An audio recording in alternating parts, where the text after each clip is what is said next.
Salud al día, porque la prevención es el mejor remedio.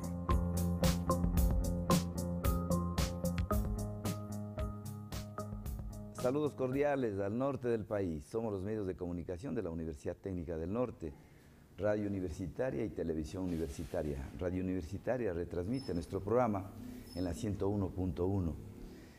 El Ecuador tiene un alto índice de cáncer en diferentes órganos, en el hombre, en la mujer. No hay un familiar, un amigo, un vecino que no esté falleciendo por cáncer. El cáncer tiene muchos orígenes, tiene un origen genético, nuestro estilo de vida, y tiene que ver mucho la alimentación. Sobre este tema vamos a hablar, sobre la importancia de la alimentación orgánica, con el ingeniero Jorge Luis Cue. Él es docente del posgrado, tiene un PhD en esta materia. Qué gusto tenerle acá, Jorge Luis. Usted es cubano. 100% cubano. 100% cubano. ¿De qué parte de Cuba? Somos del occidente, extremo occidente. Pinar del Río. Pinar del Río, el cierre, la llave del Golfo. Ah, ya. Usted tiene una gran producción del tabaco, ¿no? Sí. El más de Cuba, el que más produce el habano son ustedes, Pinar del Río. Tabaco negro. Y cuando escucho Pinar del Río me acuerdo de Polo Montañés. Insigne cantor. Cantor que bueno, pero falleció, ¿no? Falleció. Accidente de tránsito, pero así mismo. En el amor soy un idiota, dice. Decía él. Mire, yo le ponía a usted el ejemplo de que Ecuador tiene un alto índice de cáncer. Y gran parte de estos cánceres de estómago, próstata, seno, útero, se debe a la alimentación. No hay un control de esta alimentación. O sea, no existe vigilancia en la utilización de pesticidas, fungicidas. Para iniciar esta conversación, ¿qué es la agricultura orgánica? Bueno, muchas gracias a usted por la invitación al programa y nos encanta mucho poder conversar con los medios de comunicación masivos que eminentemente deben ser educativos tal como funge este programa. Bueno, hay disímiles conceptos de agricultura orgánica, pero hay algunos que van a una esencia y de hecho se recoge acá en los diversos documentos legales del Ecuador conceptos muy revolucionarios y esenciales en este orden. De hecho, el instructivo de certificación para estos productos orgánicos, ecológicos, biológicos, sinónimos en su denominación, regidos por el sistema de agrocalidad, entiende que la agricultura orgánica son estos sistemas de producción agrícola donde se propende a la utilización de técnicas y productos endógenos del lugar donde no intervengan productos sintéticos, excepto, hay alguna excepción, cuando se pueda deber a medicamentos para el sistema de tratamiento para animales, medicamentos veterinarios, que admiten alguna excepción referente a la utilización de organismos genéticamente modificados que también son proscriptos dentro de la producción orgánica. Por tanto, producción orgánica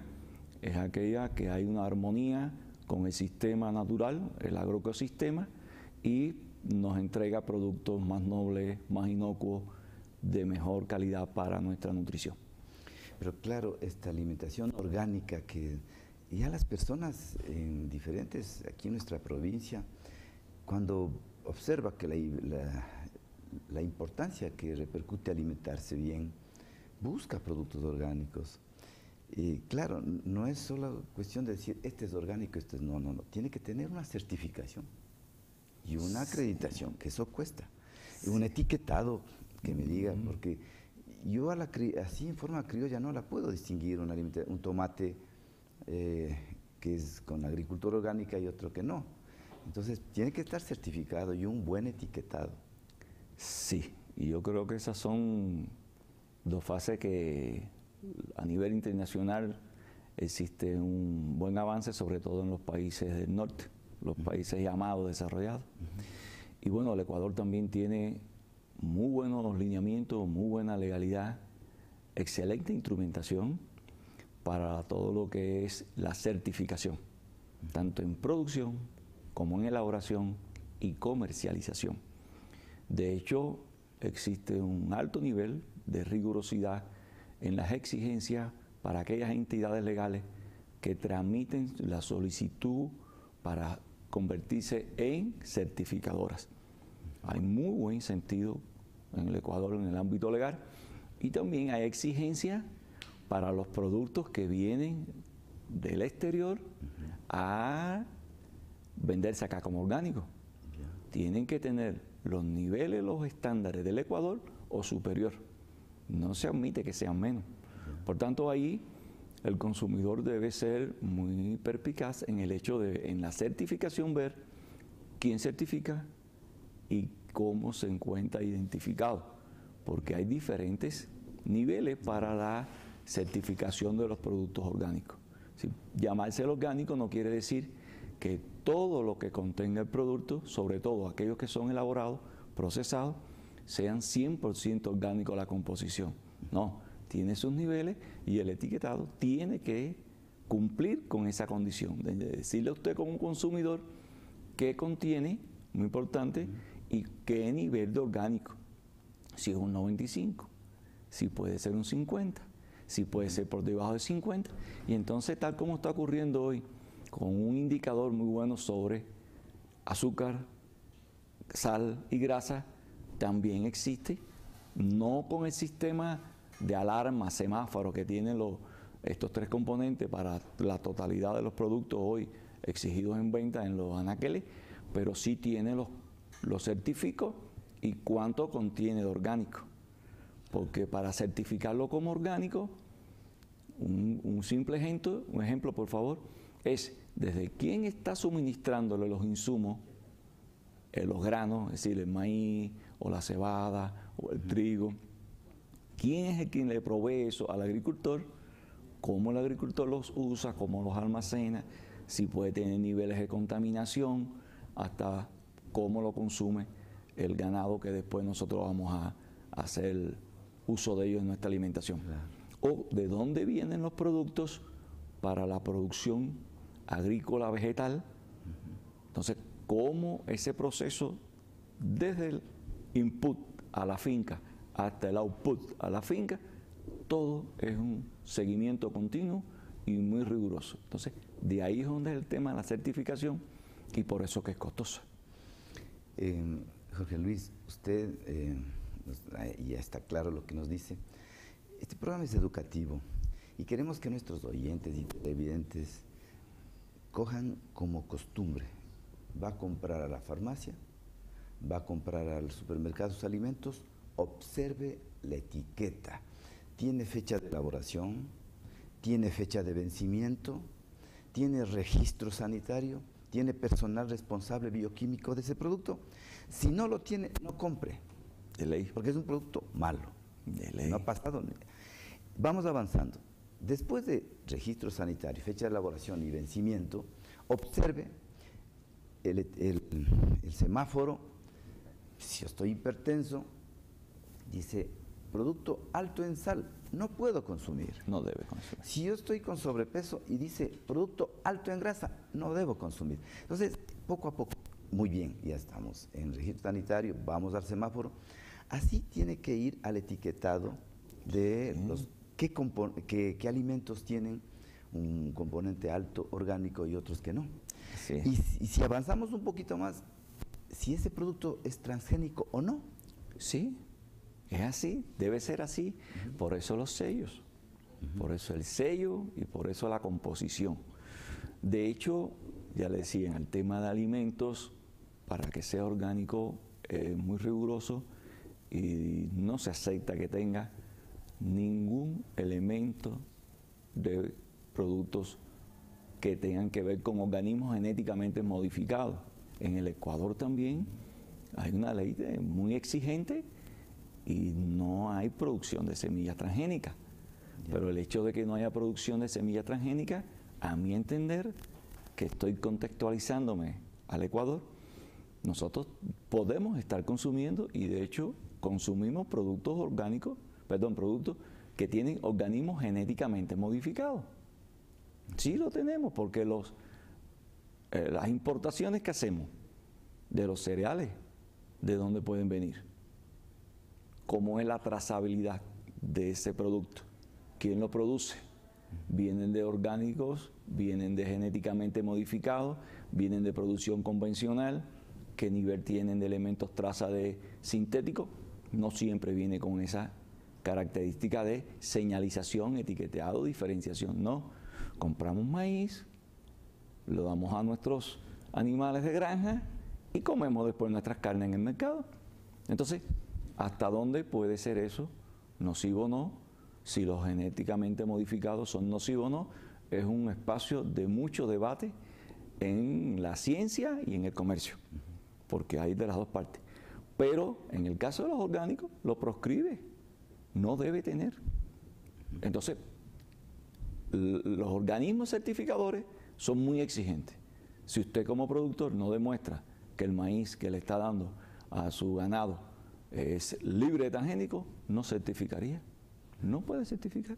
Y si usted no demuestra que los productos que está utilizando para el control de sus plagas, los agentes nocivos, o la fertilización, o la nutrición de sus cultivos, no están certificados que están libres de sintéticos, tampoco usted puede certificar sus productos. Por eso es que los productos que se enseñan como orgánicos todavía hoy en nuestros sistemas comerciales tienen muy baja representación, si bien existen ya algunos niveles para crecimiento. Y lo otro es también que hay mucha promoción de personal quizás con no todo el conocimiento de la temática y de manera informal o formal en espacios de comercio que son regulados, pero que el 100% no puede ser supervisado minuto a minuto, nos venden o nos enseñan productos que ellos le denominan orgánicos. Le dicen que son orgánicos porque ellos en su finca quizás entienden que no han consumido, que no han utilizado concentrados, productos mezclados de concentrados. Pero eso no le quiere decir que sea orgánico. Él nos los está presentando como buena intención, pero si no tiene la certificación, hay todavía margen de duda. Que esos productos de verdad que tienen mejor sabor, un pollo criollo a un pollo intensivo. Sí, pero no quiere decir que sea orgánico. No hay una condición de certificación. Esa es la pequeña diferencia que nosotros como consumidor debemos comenzar a distinguir. Por el hecho de que venga de una finca, de un familiar o de un amigo que sabemos que no usa niveles significativos o que no usa cero elementos de consumo de fertilizantes o de mezclado o de concentrado, no le da carácter de certificado. Porque ¿qué tal si uno de esos productos tiene influencia de radiaciones ionizantes? Ya no es orgánico. Solo eso ya no lo declara como orgánico, si bien puede cumplir todo lo otro. Y la cuestión está también en que necesita un tiempo para certificarse. Es decir, yo en un año no puedo decir que mi producción es orgánica. Yo no lo puedo certificar. Hay organismos para eso. Y para limpiar lo residual, entre comillas limpiar, que existe en nuestro suelo, como para garantizar que no son trasladados por la planta a nuestros productos comestibles, no lo puedo dar yo como agricultor. Yo tengo mi idea, tengo muy buenas intenciones, pero tiene que ver el organismo, tiene que ver la certificadora, que mediante análisis que se hacen en dinámica, que son sistemáticos, me dicen que al año 1, 2, 3, al año 4 no tengo, o no tiene usted en su finca ya, esos elementos que antes sí venían al producto, aun cuando nosotros no estábamos incorporando, porque hay un acumulado en nuestros ecosistemas de elementos tóxicos, nocivos, de los residuales, de estos productos sintéticos que se mantienen en el tiempo. O sea, las certificadoras son las encargadas de decir, ya, no existen, están en niveles mínimos, permisibles, y entonces el producto quizás se pueda estar declarando como producto orgánico. Porque mire, Jorge Luis, nosotros como toda la población ecuatoriana tenemos derechos, y derechos a exigir, no es que porque ya existe un alto índice de cáncer hay que tomar medidas. No, está en la Constitución. Es una Constitución que respeta la naturaleza, derecho a la naturaleza, me da derechos. Entonces hay que exigir de que estos mecanismos se den, porque esta agricultura orgánica es holística, es integral, eso te da soberanía, te da seguridad. Eso hay que cumplirlo. Ahí es el aspecto que yo veo más relevante de la agricultura orgánica. Como consumidor voy al mercado, una manzana orgánica, para mí, en mi visión quizás hasta egoísta, magnífico. Pero detrás de esa manzana orgánica hay un rescate de los derechos de la naturaleza, de los derechos del hombre de sentirse en la naturaleza y no por encima de la naturaleza. Entonces la agricultura orgánica entiende que su objetivo principal es el rescate de los ciclos biológicos, el rescate del entendimiento del hombre en la naturaleza, el rescate de técnicas agrícolas que tengan que ver con una armonía con la naturaleza y aprovechar el enorme potencial que nos brinda la naturaleza para mantener nuestros sistemas productivos. Cuando la Revolución Verde hizo la transformación para salvar la humanidad, entre comillas, de la desnutrición, garantizar la alimentación, resolvió un problema quizás un poco sociopolítico, económico, pero degradó nuestra naturaleza, nuestro sistema. Hoy es irreversible eso en algunos lugares. Hay lugares que hay que entender que es crítico.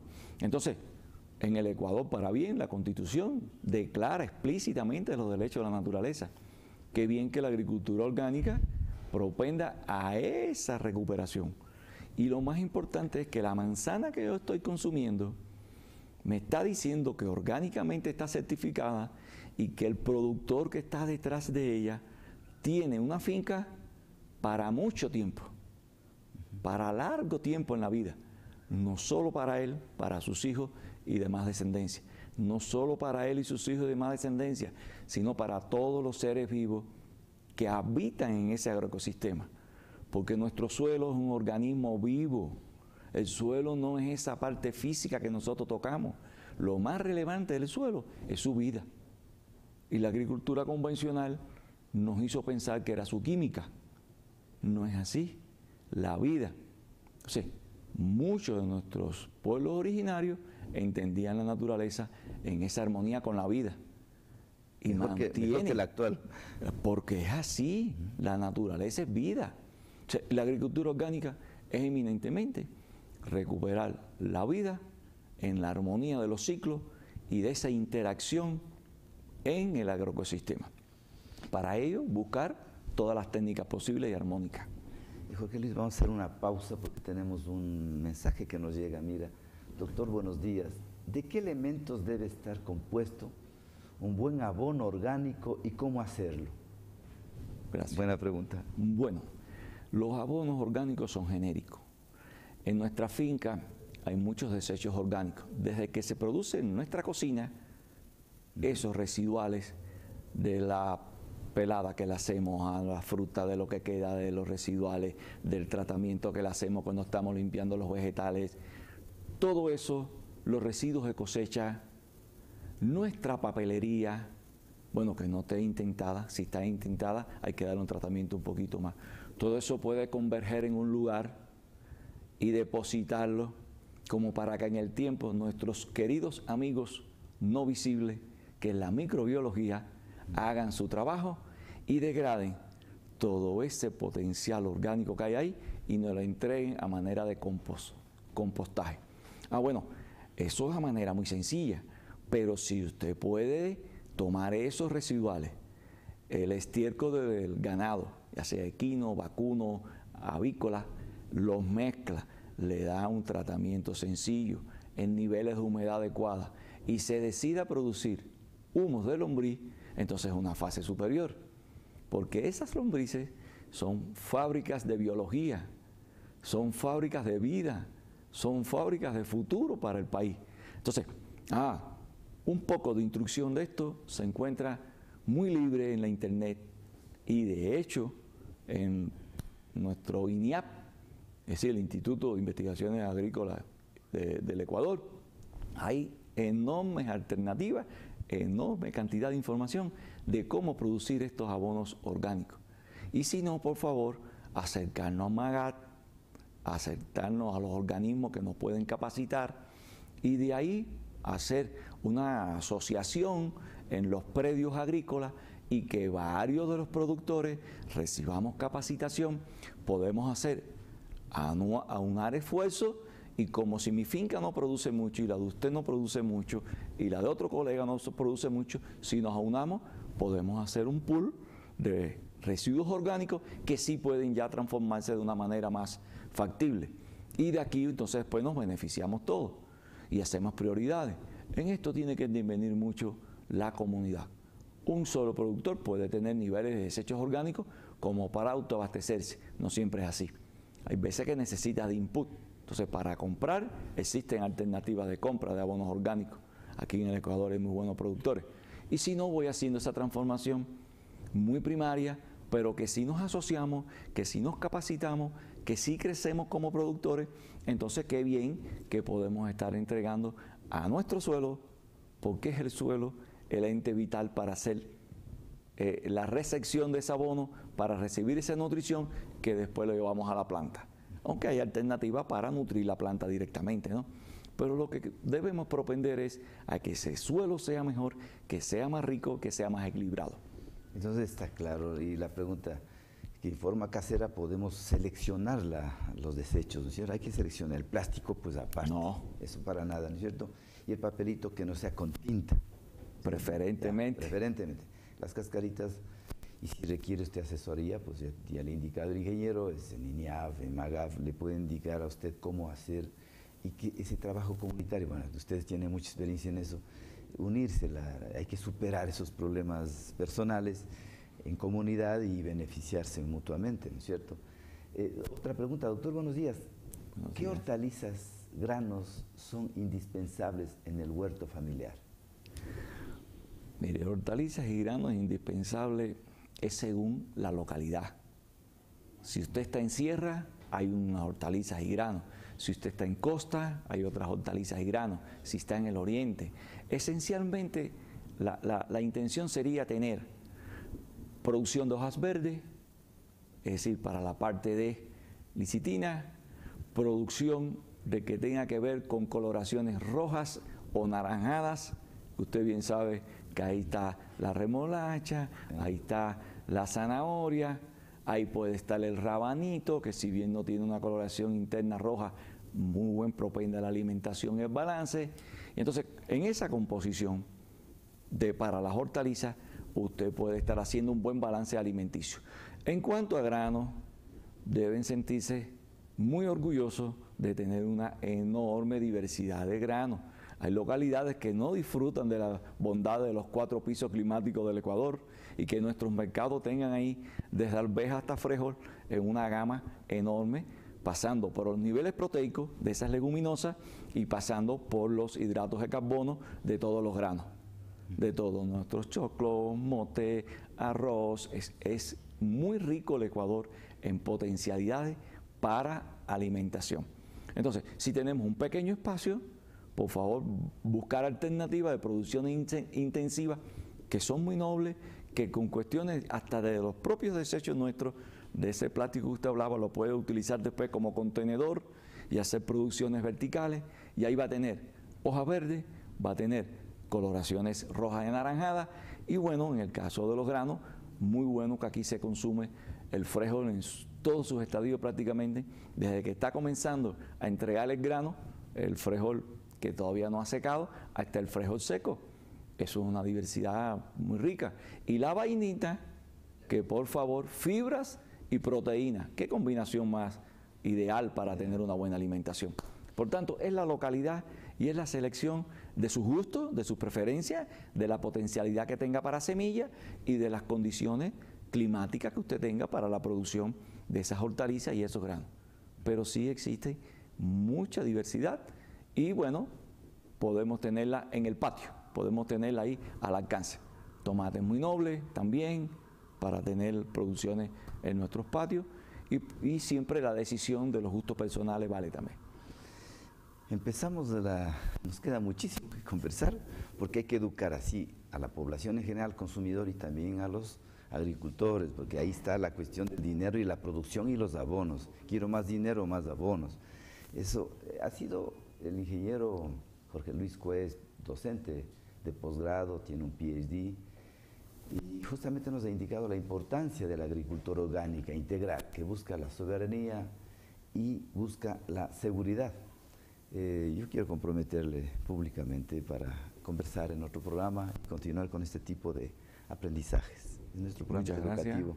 Gracias, ya estamos comprometidos. Ya, muchas gracias. A ustedes les agradecemos y este programa se reprisa a las 2 de la tarde, 14 horas. Gracias por hoy. Les esperamos el día de mañana con un interesante programa de psicología. Gracias.